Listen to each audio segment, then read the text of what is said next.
Book 4, Canto 3. The Call to the Quest. A morn that seemed a new creation's front, bringing a greater sunlight, happier skies, came burdened with a beauty moved and strange, out of the changeless origin of things.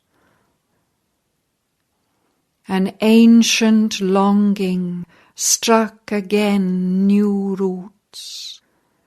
The air drank deep of unfulfilled desire.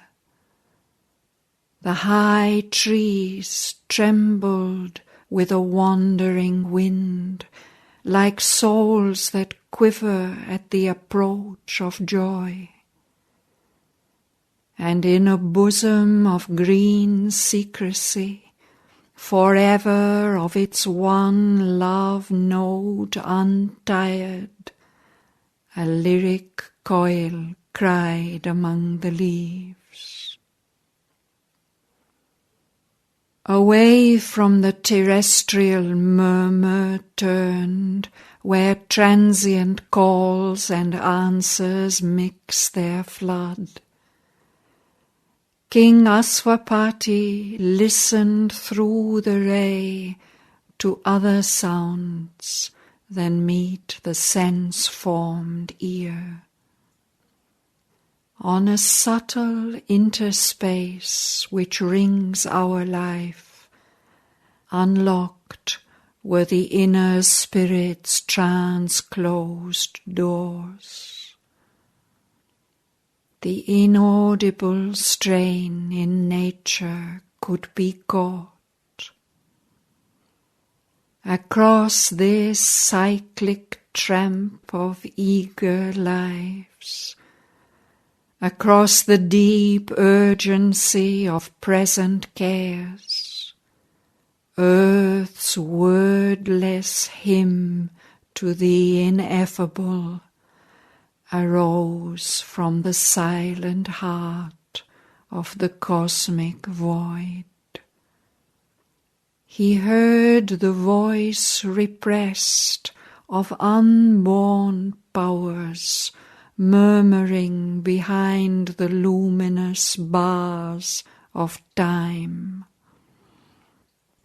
Again the mighty yearning raised its flame that asks a perfect life on earth for men, and prays for certainty in the uncertain mind, and shadowless bliss for suffering human hearts, and truth embodied in an ignorant world, and godhead divinising mortal forms. A word that leaped from some far sky of thought, admitted by the cowled receiving scribe, traversed the echoing passages of his brain and left its stamp on the recording cells. O force-compelled, fate-driven, earth-born race! O petty adventurers in an infinite world, and prisoners of a dwarf humanity, how long will you tread the circling tracks of mind around your little self and petty things? But not for a changeless littleness were you meant, not for vain repetition were you built.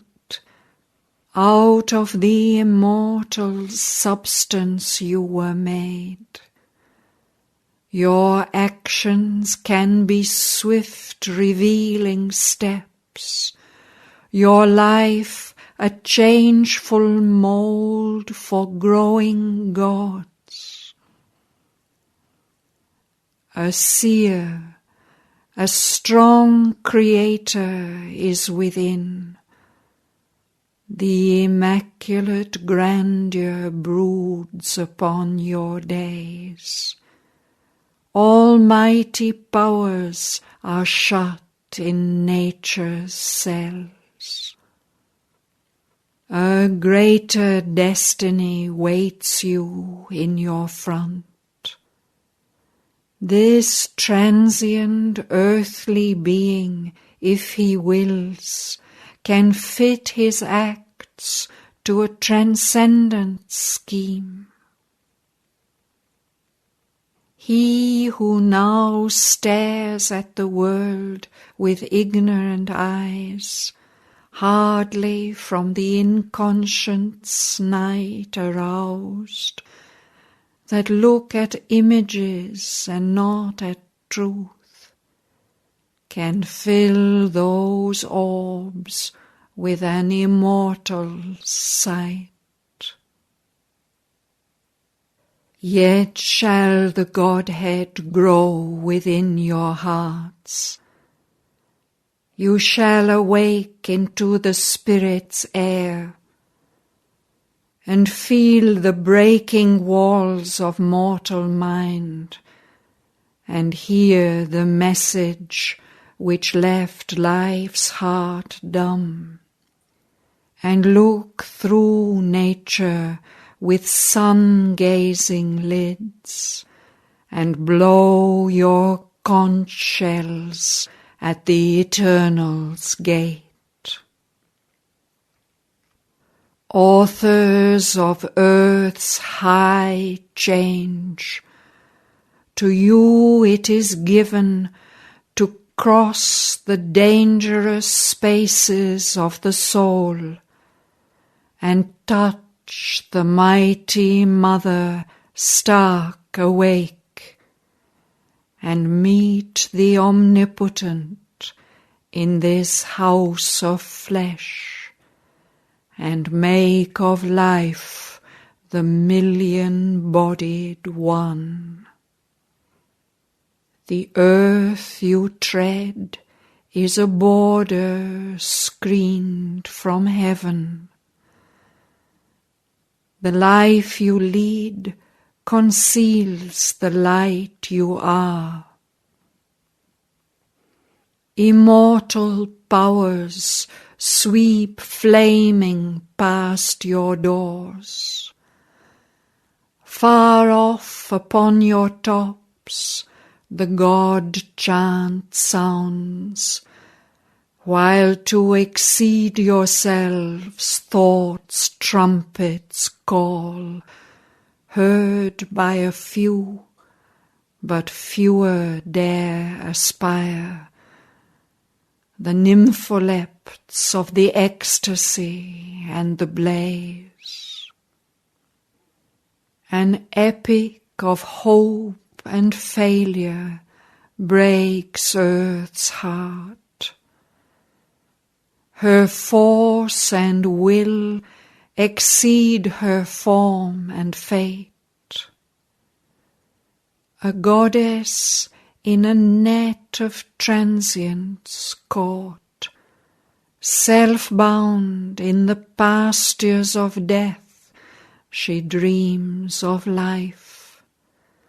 Self-racked with the pains of hell, aspires to joy, and builds to hope her altars of despair. Knows that one high step might enfranchise all, and suffering looks for greatness in her sons. But dim in human hearts the ascending fire. The invisible grandeur sits unworshipped there. Man sees the highest in a limiting form, or looks upon a person, hears a name. He turns for little gains to ignorant powers, or kindles his altar lights to a demon face. He loves the ignorance fathering his pain. A spell is laid upon his glorious strengths.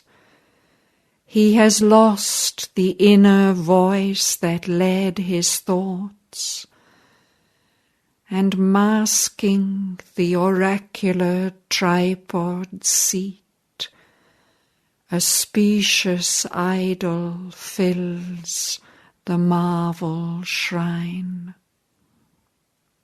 The great illusion wraps him in its veils. The soul's deep intimations come in vain. In vain is the unending line of seers. The sages ponder in unsubstantial light. The poets lend their voice to outward dreams. A homeless fire inspires the prophet tongues. Heaven's flaming lights descend and back return. The luminous eye approaches and retires. Eternity speaks, none understands its word. Fate is unwilling, and the abyss denies. The inconscient's mindless waters block all done. Only a little lifted is mind's screen. The wise who know see but one half of truth. The strong climb hardly to a low-peaked height. The hearts that yearn are given 1 hour to love. His tale half told falters the secret bard. The gods are still too few in mortal forms. The voice withdrew into its hidden skies. But like a shining answer from the gods, approached through sun-bright spaces Savitri, advancing amid tall heaven-pillaring trees, apparelled in her flickering-coloured robe. She seemed burning towards the eternal realms, a bright moved torch of incense and of flame, that from the sky-roofed temple soil of earth a pilgrim hand lifts in an invisible shrine. There came the gift of a revealing hour. He saw through depths that reinterpret all, limited not now by the dull body's eyes, new found through an arch of clear discovery, this intimation of the world's delight, this wonder of the divine artist's make, carved like a nectar cup for thirsty gods. This breathing scripture of the Eternal's joy, this net of sweetness woven of aureate fire, transformed, the delicate image face became a deeper nature's self-revealing sign, a gold leaf palimpsest of sacred births, a grave world symbol chiseled out of life. Her brow, a copy of clear, unstained heavens, was meditation's pedestal and defense, the very room and smile of musing space.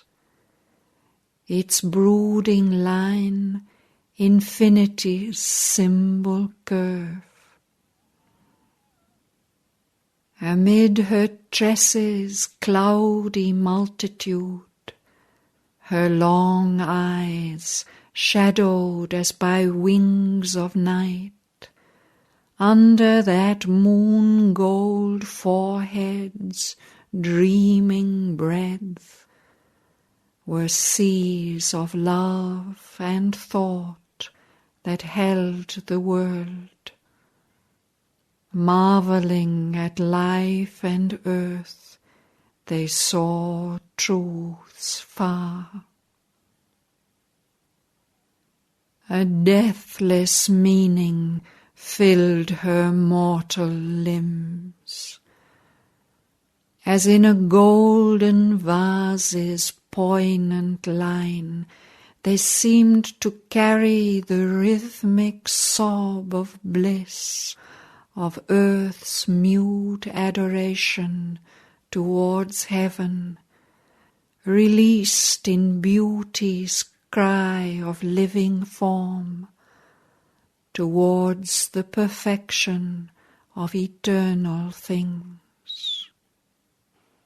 Transparent grown, the ephemeral living dress bared the expressive deity to his view.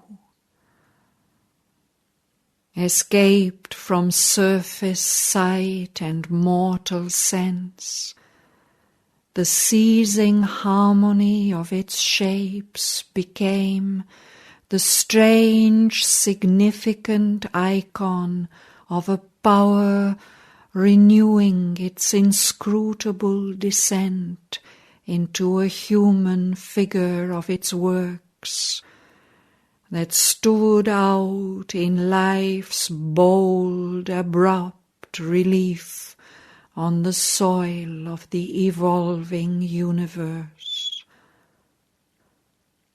A godhead sculptured on a wall of thought, mirrored in the flowing hours and dimly shrined in matter as in a cathedral cave. Annulled were the transient values of the mind. The body's sense renounced its earthly look. Immortal met immortal in their gaze. Awaked from the close spell of daily use that hides soul truth with the outward form's disguise, he saw through the familiar cherished limbs the great and unknown spirit born his child. An impromptu from the deeper sight within, Thoughts rose in him that knew not their own scope. Then to those large and brooding depths whence love regarded him across the straits of mind, he spoke in sentences from the unseen heights. For the hidden prompters of our speech sometimes can use the formulas of a moment's mood to weigh unconscious lips with words from fate. A casual passing phrase can change our life. O Spirit, traveller of eternity, who camest from the immortal spaces here, armed for the splendid hazard of thy life, to set thy conquering foot on chance and time. The moon shut in her halo dreams like thee. A mighty presence still defends thy frame. Perhaps the heavens guard thee for some great soul. Thy fate, thy work are kept somewhere afar. Thy spirit came not down a star alone. O living inscription of the beauty of love, mistled in aureate virginity, what message of heavenly strength and bliss in thee is written with the eternal sun-white script? One shall discover and greaten with it his life, to whom thou loosenest thy heart's jewelled strings.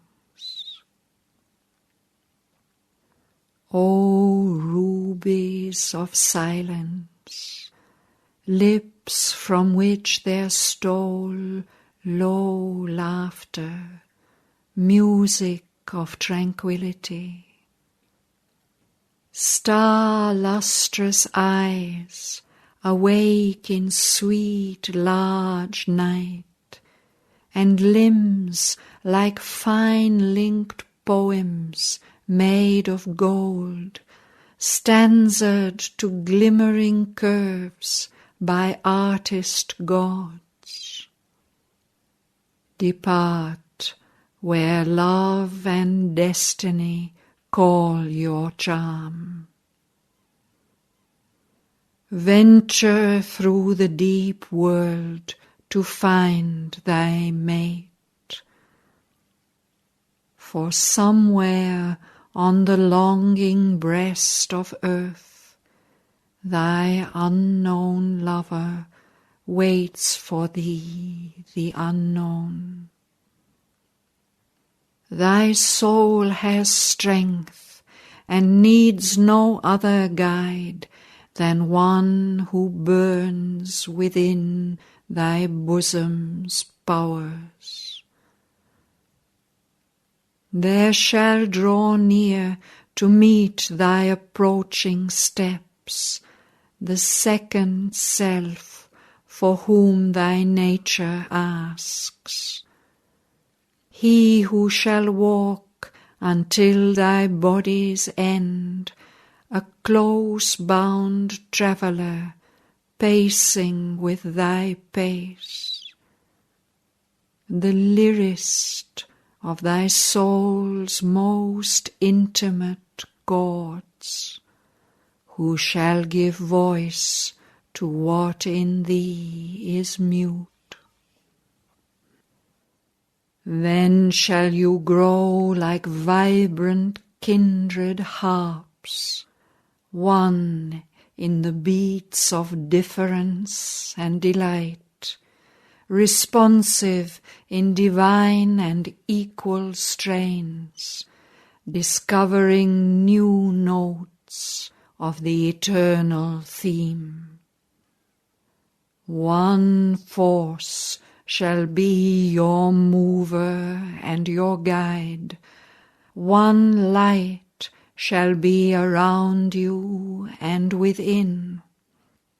Hand in strong hand, confront heaven's question, life. Challenge the ordeal of the immense disguise. Ascend from nature to divinity's heights. Face the high gods, crowned with felicity. Then meet a greater God, thyself beyond time. This word was seed of all the thing to be. A hand from some greatness opened her heart's locked doors and showed the work for which her strength was born. As when the mantra sinks in yoga's ear, its message enters, stirring the blind brain, and keeps in the dim, ignorant cells its sound.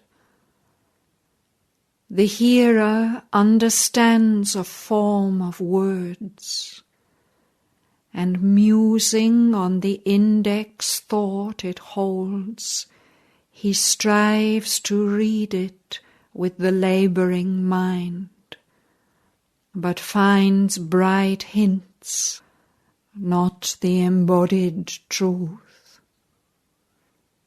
Then, falling silent in himself to know, he meets the deeper listening of his soul. The word repeats itself in rhythmic strains. Thought, vision, feeling, sense, the body's self are seized unutterably, and he endures an ecstasy and an immortal change. He feels a wideness and becomes a power. All knowledge rushes on him like a sea.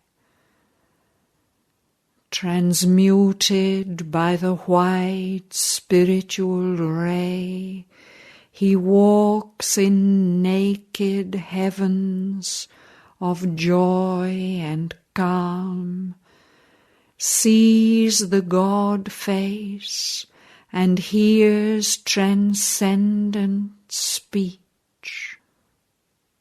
An equal greatness in her life was sown. Accustomed scenes were now an ended play. Moving in muse amid familiar powers, touched by new magnitudes and fiery signs, she turned to vastnesses not yet her own. Allured, her heart throbbed to unknown sweetnesses. The secrets of an unseen world were close. The morn went up into a smiling sky. Cast from its sapphire pinnacle of trance, day sank into the burning gold of eve. The moon floated, a luminous waif, through heaven, and sank below the oblivious edge of dream. Night lit the watchfires of eternity. Then all went back into mind's secret caves. A darkness stooping on the heaven bird's wings sealed in her senses from external sight and opened the stupendous depths of sleep. When the pale dawn slipped through night's shadowy guard, vainly the newborn light desired her face. The palace woke to its own emptiness. The sovereign of its daily joys was far. Her moonbeam feet tinged not the lucent floors. The beauty and divinity were gone. Delight had fled to search the spacious world